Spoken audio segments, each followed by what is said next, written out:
Hello student, welcome to my channel basic study note. This is Sandhya Saini.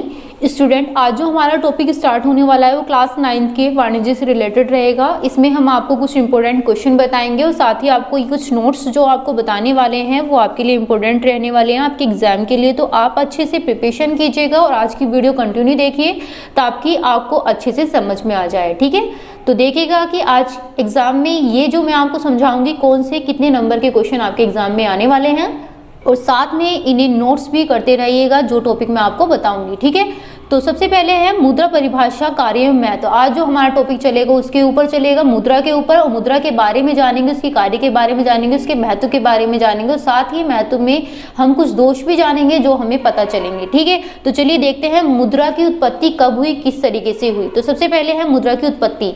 मुद्रा की उत्पत्ति वर्तमान युग में मुद्रा का अभिप्राय राज्य द्वारा जारी किए गए उस मूल्यवान संकेत या परिचय चिन्ह से है जिनके माध्यम से देश में संपूर्ण लेन देन संपन्न होते हैं। मुद्रा को अंग्रेजी भाषा में मनी के नाम से जाना जाता है। मनी शब्द की उत्पत्ति लैटिन भाषा के मोनेटा शब्द से हुई। मोनेटा इटली के स्वर्ण की देवी यानी कि जूनो के नाम से प्रारंभिक नाम है, जिस पर भारत में लक्ष्मी को धन की देवी भी कहा जाता है या फिर धन की देवी के नाम से भी जाना जाता है। ठीक उसी प्रकार रोम में जूनो देवी को स्वर्ण की देवी भी माना जाता है, जिसकी पूजा धन को कमाना यानी कि कामना के लिए भी की जाती थी। यही कारण था कि प्राचीन काल में रोम में इसी देवी के मंदिर में मुद्रा निर्माण कार्य किया गया। लैटिन भाषा में इसका समय मुद्रा के रूप के लिए शब्द के रूप में पाया जाता है, तो वह पैक्यूनिया है। यह शब्द पैक्स से बना है जिसका अर्थ है पशु संपत्ति से होता है। तो स्टूडेंट, मुद्रा की उत्पत्ति मोनेटा से हुई, जिसे जोनो की देवी भी कहा जाता है, और इसे हमारे भारत यानी कि हमारे इंडिया में लक्ष्मी को धन की देवी भी के नाम से भी जाना जाता है। तो ये आपने आज जाना कि मुद्रा की उत्पत्ति कैसे हुई। उसके साथ में आप साथ में ये भी जानिए स्टूडेंट कि मुद्रा वह वस्तु है जिसके व्यापक रूप से विनिमय के माध्यम से मूल्य के मापक, ऋणों के भुगतान एवं मूल्य के संचय के साधन के रूप में लोगों द्वारा स्वतंत्रता पूर्वक स्वीकार किया जाता है तथा जिससे राज्य के संरक्षण एवं वैधानिक मान्यता भी प्राप्त होती है।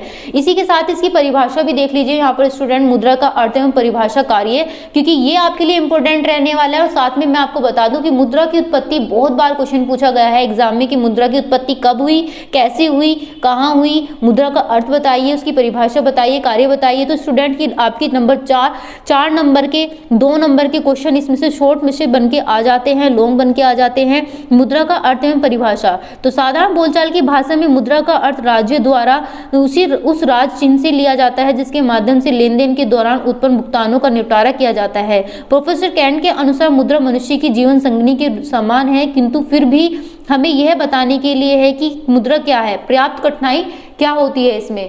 उसके बाद मुद्रा का जो यहाँ पर जाना गया है उसकी परिभाषा अर्थशास्त्री एकमत नहीं है, क्योंकि मुद्रा की इतनी सारी डेफिनेशन है आप उसमें कंफ्यूज हो जाएंगे। तो इसलिए हम यहाँ पर कुछ ही इंपॉर्टेंट यहाँ पर मुद्रा के बारे में बता रहे हैं। प्रोफेसर काउथर के शब्दों में यह भी बात कही गई है कि व्यवहार में प्रत्येक व्यक्ति जानता है कि मुद्रा क्या है, वस्तुतः बहुत कम व्यक्ति उसकी तत्काल परिभाषा देने को तैयार है। अर्थशास्त्री कोलबोर्न के अनुसार मुद्रा की परिभाषा करना एक कठिन कार्य है क्योंकि मुद्रा का रूप निरंतर बदलता रहता है। तो स्टूडेंट, आपने ये जाना कि मुद्रा की जो परिभाषा है वो देना बहुत ही कठिन है, वो उसकी बहुत ही लेंथी हमारी यहाँ पर ये चीज दी जा रही है। तो मैं आपको एक इसकी उचित परिभाषा बता देती हूँ। तो मुद्रा की जो उचित परिभाषा है स्टूडेंट वो ये है, मुद्रा वह वस्तु है जिसे व्यापक रूप से विनिमय के माध्यम, मूल्य के मापक, ऋण पत्रों का भुगतान एवं मूल्य के संचय के साधन के रूप में लोगों द्वारा स्वतंत्रता पूर्वक स्वीकार किया जाता है, यानी कि छीना झपटी नहीं की जाती, आसान तरीके से प्राप्त की जाती है, स्वीकार किया जाता है, तथा जिसे राज्य के संरक्षण एवं वैज्ञानिक यानी कि वैधानिक मान्यता भी प्राप्त होती है। राज्य के संरक्षण और वैधानिक मान्यता दोनों तरीके से प्राप्त होती है, और उसे ही हम मुद्रा वह वस्तु कहलाती है, और मुद्रा का मापक भी कहलाता है यानी कि मुद्रा के चलन में अंतर। स्टूडेंट, इसका अंतर बहुत बार पूछा जाता है, मुद्रा तथा चलन में अंतर बताइए। तो अंतर आपको बताना है किस तरीके से। साधारण बोलचाल की भाषा में मुद्रा तथा चलन में कोई अंतर नहीं होता, फिर भी वास्तव में इन दोनों शब्दों का प्रतीक भिन्न भिन्न अर्थों में किया जा रहा है, जिसमें हम आगे आपको बताएंगे। यहाँ पे स्टूडेंट आप देख सकते हैं संघटक।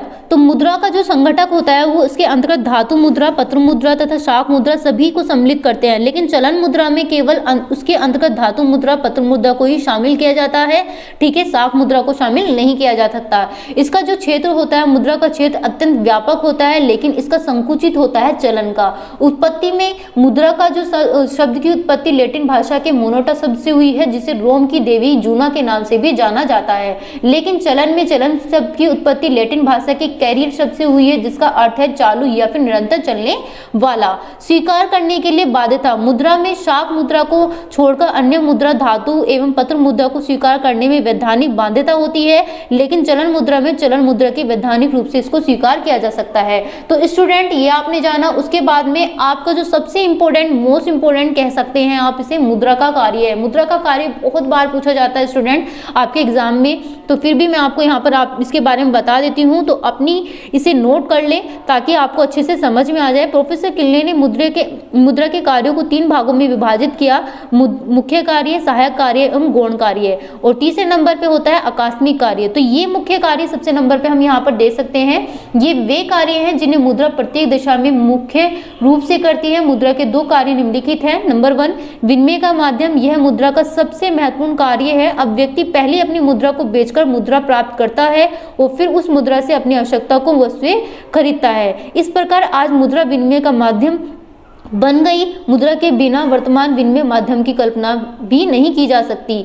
मूल्य, इसका जो मूल्य मापक होता है स्टूडेंट, वो कैसे होता है? मुद्रा मूल्य मापक के रूप में कार्य करती है। जिस प्रकार भौतिक वस्तुओं का नापतोल अथवा लंबाई चौड़ाई आदि ग्राम, लीटर में भी या फिर मीटर में मापे जाते हैं, उसी प्रकार वस्तुओं और सेवाओं का मूल्य का एकमात्र माप यानी कि मुद्रा होती है। सहायक कार्य, इसका सहायक कार्य भी होता है, और सहायक कार्य किसमें होता है? मुद्रा के गौण कार्य को ही सहायक कार्य कहा जाता है। इसके कुछ रूल हैं, यहाँ पर मैं आपको दिखा देती हूँ, बता देती हूँ। यहाँ पर आप देख सकते हैं भावी भुगतान का आधार या प्रमाप जो होता है, आजकल सभी भुगतानों का लेन देन जो तुरंत नहीं होता है वरन भविष्य के लिए स्थगित कर दिया जाता है, यह कार्य मुद्रा ही करती है। तो मुद्रा का कार्य स्थगित भुगतानों का मान कहते हैं, क्योंकि अन्य वस्तुओं में मुद्रा की तुलना में मूल्य अधिक स्तर पर होता है, और इसी के साथ में जो सभी क्या होते हैं जो स्वीकार करते हैं, वो सभी प्रकार से स्वीकार किया जा सकता है। मूल्य का हस्तांतरण भी किया जा सकता है, किसमें? मुद्रा के विनिमय के माध्यम के कार्य के रूप में। मुद्रा की तरलता का गुण होने के कारण ही कोई भी व्यक्ति जो होता है उसे अचल संपत्ति, और अचल संपत्ति स्टूडेंट कौन कौन सी होती है? भूमि, मकान, दुकान आदि एक स्थान पर बेचकर दूसरे स्थान पर आ जा सकती हैं। फिर उसके बाद बैंकों में कम व्यय पर कितनी बड़ी धनराशि पर एक स्थान से दूसरे स्थान पर सरलता से भेजा जा सकता है। फिर 3rd नंबर पे है आकस्मिक कार्य। जो आकस्मिक कार्य होते हैं, मुद्रा का आकस्मिक कार्य कौन कौन से होते हैं स्टूडेंट? जैसे कि नंबर 1 है शाख आधार पर। शाख का जो आधार होता है, वर्तमान में अधिकांश व्यापार शाख पर आधारित होते हैं। सामान्यतः रूप से जिसके पास जितनी अधिक मुद्रा होती है वह बाजार में उतनी ही अधिक शाख प्राप्त करता है। अतः समस्त शाख को लेन देन पर मुद्रा पर आधारित भी होता है। राष्ट्रीय आय का वितरण, आज वस्तुओं का उत्पादन बड़े पैमाने पर उत्पत्ति के समस्त साधनों के रूप में किया जाता है। भूमिपति और श्रमिक पूंजीपति संगठन को साहसी कर्म से लगान, मजदूरी, ब्याज, वेतन आदि के लाभ के रूप में मुद्रा की सहायता से जो हमारा राष्ट्रीय आय होता है उसमें वितरण किया जाता है, ठीक है। और जो मुद्रा का राष्ट्रीय आय होता है उसे वितरण का आधार भी कहा जा सकता है। 3rd पॉइंट पे उपभोक्ता का जो अधिकतम संतुष्टि होती है वो स्टूडेंट कैसे होती है? प्रत्येक उपभोक्ता अधिकतम संतुष्टि प्राप्त करना चाहता है और मुद्रा उसके उद्देश्य की प्राप्ति में सहायक होता है। जैसे उपभोग में किसी भी वस्तु को आवश्यकता होने पर उसे किसी भी दुकान से खरीद सकता है, मुद्रा की छोटी इकाइयों में विभाजित कर सकता है, उसके इच्छा अनुसार व्यय कर सकता है और दुकान के अधिक मूल्य मांगने पर खरीदारी की स्थगित भी कर सकता है। तो इस प्रकार की मुद्रा उपभोक्ता को अधिकतम संतुष्टि देने का भी कार्य करता है। अब स्टूडेंट मुद्रा का जो महत्व है वो आप देख लीजिए। जो मुद्रा का महत्व किस रूप में किया जा सकता है? उपभोग के क्षेत्र में किया जा सकता है, उत्पादन के क्षेत्र में, विनिमय के क्षेत्र में, वितरण के क्षेत्र में। तो स्टूडेंट कैसे किया जा सकता है ये भी इंपॉर्टेंट आपका रहता है। तो मुद्रा उपभोग की क्रिया को सरल बनाती है। मुद्रा द्वारा वस्तुओं का सेवाओं का मूल्य निर्धारित करती है, उस पर मूल्य का भुगतान भी मुद्रा के द्वारा ही होता है। और साथ में मुद्रा के जो द्वारा उपभोक्ता सम सीमांत नियम के आधार पर वस्तु का क्रय करता है भावी आवश्यकताओं को पूरा करने के लिए, उसमें संचय मुद्रा के रूप में भी किया जाता है। उत्पादन के क्षेत्र में वर्तमान युग में उत्पादन उत्पत्ति के समस्त साधनों में भूमि, श्रम यानी कि संगठन, साहस, संयुक्त परिणाम होते हैं। इन उत्पत्ति के विभिन्न साधनों को केवल मुद्रा के रूप में ही के द्वारा ही तैयार किया जा सकता है, इसमें उपलब्ध किया जा सकता है, और वस्तु की लागत में वस्तु के विक्रय को भी निर्धारित किया जा सकता है। इसी के साथ में जो तीसरा पॉइंट है वो भी देख लीजिएगा, क्योंकि जो विनिमय का क्षेत्र है वो किस तरीके से है। मुद्रा का आविष्कार वस्तु विनिमय की समस्याओं को निराकरण कर सकता है। अब निराकरण कैसे करेगा? जो विनिमय का कार्य है वो आवश्यकता के दोहरे संयोग की आवश्यकता पर नहीं पड़ती है,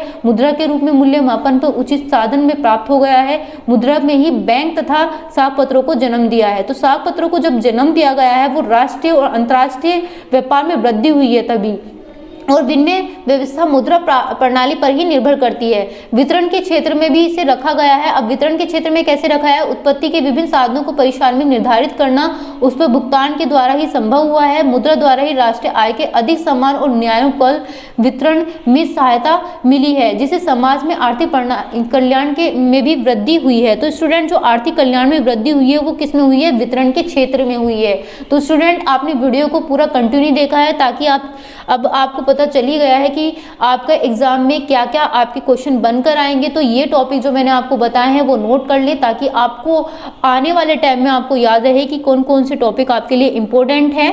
तो स्टूडेंट, वीडियो को लाइक करना ना भूलें और चैनल को सब्सक्राइब करें, ताकि आने वाली वीडियो आपको कंटिन्यू आपको मिलती रहे, उसका नोटिफिकेशन आपको मिलता रहे। Thank you.